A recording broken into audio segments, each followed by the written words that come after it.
Salve, salve, meu povo! Espero que estejam todos bem uma vez mais. Hoje vou deixar vocês com a segunda parte da nossa aula sobre o antigo regime. Nessa segunda parte, que já havia sido gravada como a primeira, apenas cortei, vamos falar sobre o mercantilismo, ou melhor, sobre a estrutura econômica da sociedade de antigo regime. Espero que aproveitem o conteúdo e gostem da aula. Até mais, aproveitem o vídeo. Então vamos partir para a economia. Na economia, a gente está falando, em geral, de sociedades ainda agrárias, sociedades que ainda dependem de uma lógica feudal de apropriação da terra. A maior parte da população do século XVI até fins do XVIII, ouso dizer que até início do XIX, né? Ouso dizer não, é Arnold J. Meyer vai estar dizendo, né, no seu livro A Força da Tradição, que até o século XIV, até o século XIV não, até o 1914, a sociedade vai ser predominantemente agrária e vai manter muito dos laços feudais, tá? Então a gente tem uma sociedade que é regida pelo campo, com algumas indústrias que começam a se desenvolver ao longo do século XVIII, né? Primeira e segunda revolução industrial, ou melhor, a primeira revolução industrial a gente tem no século XVIII ainda, né? E aí a segunda a gente vai ter no século XIX. Então as indústrias começam a surgir pouco a pouco, mas ainda são minoritárias, tá? Mas o que é típico da economia do antigo regime não é essa estrutura feudal, essa sociedade agrária. Isso já vem da Idade Média. O que é típico e a gente precisa ter mais atenção com é o mercantilismo. O mercantilismo vai ser a prática econômica típica da Idade Moderna. Tá? E é preciso ficar claro, o mercantilismo ele não tem teóricos que o defendem, ele não tem mentes que estejam por trás confabulando como deveria ser a melhor a dinâmica econômica daquela sociedade, mas são práticas econômicas que vão acontecendo dentro do processo histórico, é, muito atrelados à vivência mesmo desses estados, né? Tanto é que o mercantilismo em cada um dos estados europeus vai ter uma característica muito própria, né? Portugal vai se focar no metallismo, a França vai se focar em manufaturas de luxo e etc, etc, tá? Mas, essencialmente, quando falamos de mercantilismo, temos que ter um foco que temos que ter em foco o quê?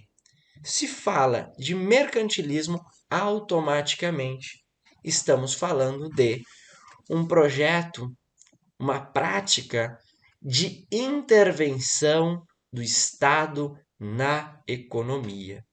Né? A economia durante o antigo regime era praticamente controlada pelo Estado. Né? E o Estado o fazia, lógico, numa promoção do próprio enriquecimento, né? Do enriquecimento do próprio Estado.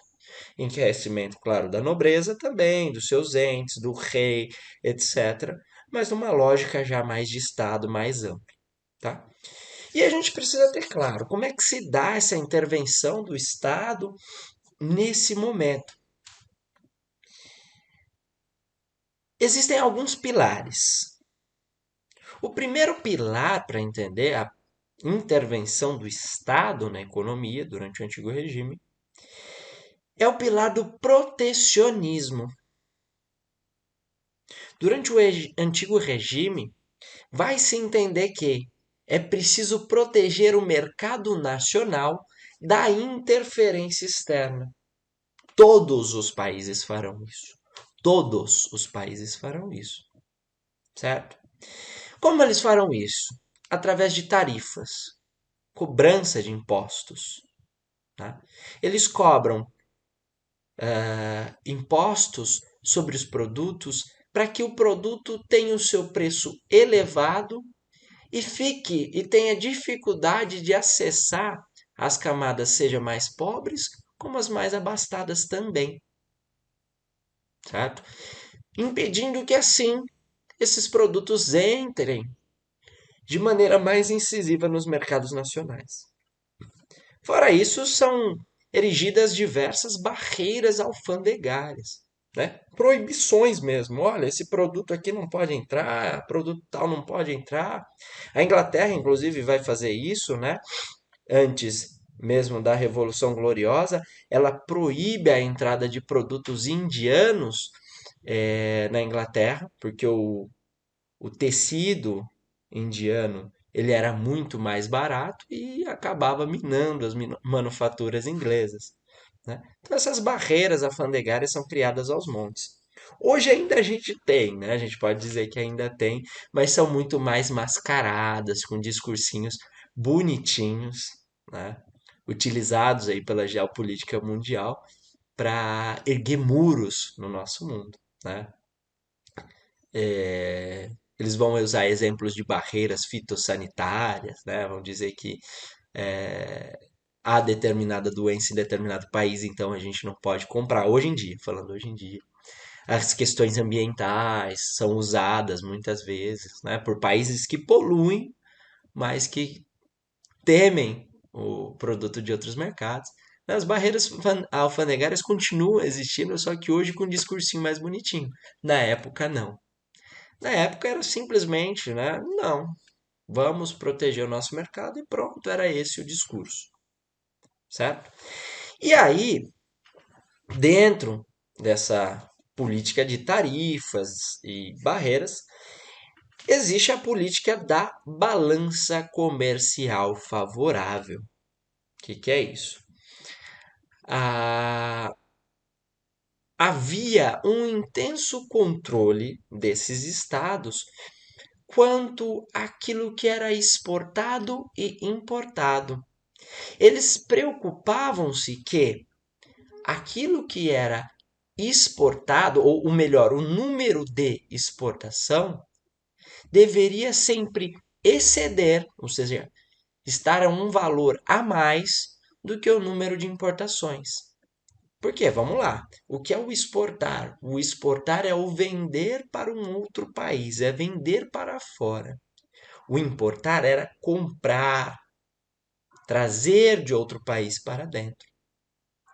Quando eu vendo para fora, eu trago riquezas de fora para dentro, trago dinheiro de fora para dentro. Quando eu compro de fora, eu mando riquezas para fora, eu mando dinheiro para fora. Então, para manter o maior nível de riquezas dentro desses países, eles controlavam a balança comercial. Eles queriam que, eles prezavam que o número de exportação, a quantidade de exportação estivesse acima das de importação, trazendo mais riquezas internas para dentro do país. Certo? Então sempre buscavam um saldo positivo de exportações, tá? Nessa política do protecionismo, tá? Junto com o controle de tarifas e as barreiras alfandegárias. Fora isso, quando a gente fala de mercantilismo, a gente está falando de sistema colonial, tá? Quando a gente fala de mercantilismo, lembremos, né? O Brasil vai ser colonizado no século XVI. Vai começar a ser colonizado no século XVI. Né? É descoberto entre muitas aspas, que não é descoberto, né? Em 1500 e começa a ser ocupado a partir de 1530, etc. Que é século XVI, tá? Antigo regime. Então, a gente já fala de sistema colonial. A gente está falando de um exclusivo comercial, né? Que faz parte também dessa regra do protecionismo, da balança comercial favorável, né? Vamos lembrar, o Brasil, durante seu período de colônia, ele não podia fazer comércio com outro país que não fosse Portugal. Os nossos irmãos da América Espanhola não podiam fazer comércio com outro país que não fosse a Espanha. E esse comércio não era bilateral, ou seja, não era um comércio que era favorável aos dois lados. Não. Os países colonizados se responsabilizavam é ótimo, né? Um eufemismo, mas ficavam encarregados compulsoriamente, obrigatoriamente, a ceder para as metrópoles a matéria-prima, certo? Enquanto as metrópoles cediam os produtos de manufatura, né? Ou seja, o Brasil, lembramos do Brasil, que é muito mais próximo da gente. O Brasil, durante o período de colônia, ele cedia para Portugal matéria-prima. No primeiro momento, pau-brasil. No segundo momento, açúcar purgado, certo? Vendia isso para Portugal e era obrigado a vender para Portugal. Era obrigado a vender as empresas que tinham monopólio desse comércio, certo? Mas em contrapartida, o Brasil não podia desenvolver manufatura, a não ser alguma coisinha ou outra que era permitida pela coroa. O Brasil tinha de comprar os produtos portugueses manufaturados. Ou seja, nesse jogo da balança comercial, Portugal ganhava muito mais. Por quê? Porque o Brasil vendia produtos in natura, matéria-prima, algo que é muito mais barato. E comprava produtos manufaturados, produtos mais caros, porque empregam mais trabalho, certo? E nisso, a balança comercial tendia para Portugal, que acumulava mais riquezas, certo? Para falar de espoliação, de exploração, não precisa nem falar da tomada de ouro que houve aqui, né, durante o século XVIII, que nem foi tanto ouro quanto Portugal esperava. Né? A gente pode simplesmente falar desse pacto não, dessa política do exclusivo comercial, colonial, perdão. E é nesse momento, quando a gente fala de mercantilismo, que a gente fala também de impérios coloniais. Né? Esses países colonizadores, perdão, vão fazer diversas colônias, né? Mas principalmente nesse momento nas Américas. Né? A gente fala das Américas, mercantilismo, colonização durante o Antigo Regime, a gente fala, perdão, das Américas. É claro que se conhecia de maneira incipiente algumas regiões da África, é claro que Portugal tinha alguns entrepostos na África, Espanha também, mas era uma apropriação muito costeira. Não havia ainda sido feita a entrada no território, certo? Então a gente não fala ainda de um colonialismo na África. A África vai aparecer como colonizada lá no século XIX com o neocolonialismo, tá? Então mercantilismo, colonização das Américas, tá? Certo. Agora tomemos aqui, trouxe aí uma imagem de apoio para a gente compreender, já que não posso desenhar, não tem a lousa aqui, tem até a lousa atrás, mas seria muito mais difícil utilizá-la ali e vocês conseguirem enxergar. Então trouxe aqui no PowerPoint um esqueminha para a gente entender como que estava organizada essa sociedade do ponto de vista econômico, né? Econômico e político, né? Não há uma separação. Essa separação da economia e da política é uma separação muito dos dias atuais. né? Quando tenta-se alienar a ciência econômica, né? Durante o século XVIII, século XIX, né? Entendia-se a economia como economia política, sem a separação das duas coisas. Tá? Então é isso, a gente precisa frisar muito. E aí a gente tem na imagem a estrutura da sociedade economicamente construída pelo ponto de vista do mercantilismo no antigo regime. Esse aqui é o ponto de vista do mercantilismo, não estamos falando da estrutura feudal que havia no campo. Tá? Aí a gente tem a esfera do rei, a esfera da burguesia, e não confundam essa burguesia com a burguesia que vai surgir na Revolução Industrial. Essa é uma burguesia comercial, é uma burguesia tida ao comércio mercantilista, tá? E a nobreza, certo?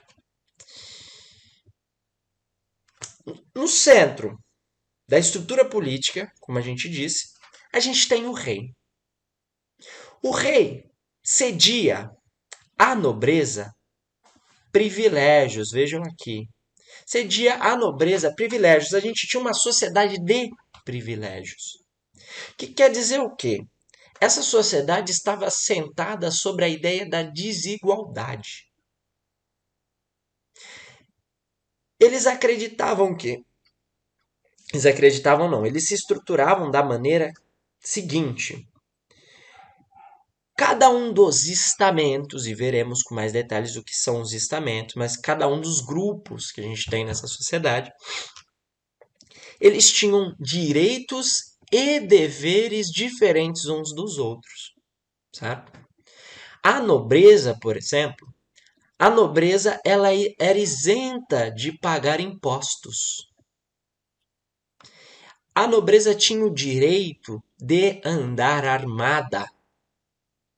A nobreza, principalmente a alta nobreza, tinha o direito de prender as pessoas sem devido julgamento, que é algo que mais tarde na Revolução Francesa vai ser conhecido como embastilhamento, o embastilhamento, né, francês enferrujado da vida, certo? Então a nobreza estava juridicamente, politicamente, socialmente acima daqueles que não eram nobres. Ela tinha privilégios. E em troca desses privilégios, eu acho que toda vez que eu desço a caneca aqui deve fazer um barulhão, né? Tem que parar com isso. Mas em troca desses privilégios, a nobreza oferecia apoio político ao rei. Dava uma estrutura mais estável ao rei. Certo? Auxiliando na manutenção do Estado, auxiliando na hora de organizar esse Estado, de fazer guerra, de defender esse Estado. Certo? Era um apoio político confiável. A nobreza não trairia a estrutura, pelo menos a alta nobreza não trairia supostamente a estrutura da monarquia absolutista. Em contrapartida, a gente tem aí a burguesia, também participante dessa estrutura social do ponto de vista do mercantilismo, certo? A burguesia ficava encarregada de manter aquela estrutura economicamente. Claro que não era só a burguesia, os camponeses também, artesãos também, mas estamos olhando mais uma vez sob o ponto de vista do mercantilismo. A burguesia ficava encarregada de pagar os altos impostos que a coroa exigia. Certo? E em troca desses altos impostos, que mantinha a vida da corte, mantinha a vida do Estado, a burguesia recebia em troca os monopólios comerciais. Ou seja, a burguesia recebia o direito de explorar economicamente as colônias. Certo? Não se podia fazer comércio com as colônias fora desse monopólio. As colônias tinham que comprar deles e tinham que vender para esses monopólios, certo? E aí você tinha um controle direto da economia, certo? Isso, estrutura do mercantilismo, mais uma vez, para que fique claro, certo? Então, quando a gente fala de mercantilismo, tem que ficar claro que a gente está falando de intervenção do Estado na economia, a gente está falando de protecionismo, a gente está falando de sistema colonial, a gente está falando de monopólio para a burguesia. Essa foi nossa aula sobre o mercantilismo, sobre a estrutura econômica do antigo regime. Espero que tenham gostado. E se gostaram, não esqueça de deixar o like. E se ficou alguma dúvida, querem comentar alguma coisa, por favor, deixem logo abaixo os comentários de vocês e ajudem a divulgar o vídeo, mandando para os colegas que ainda estão estudando, para os colegas que estão se preparando para concursos. Divulguem esse vídeo, por favor. Muito obrigado. Até mais.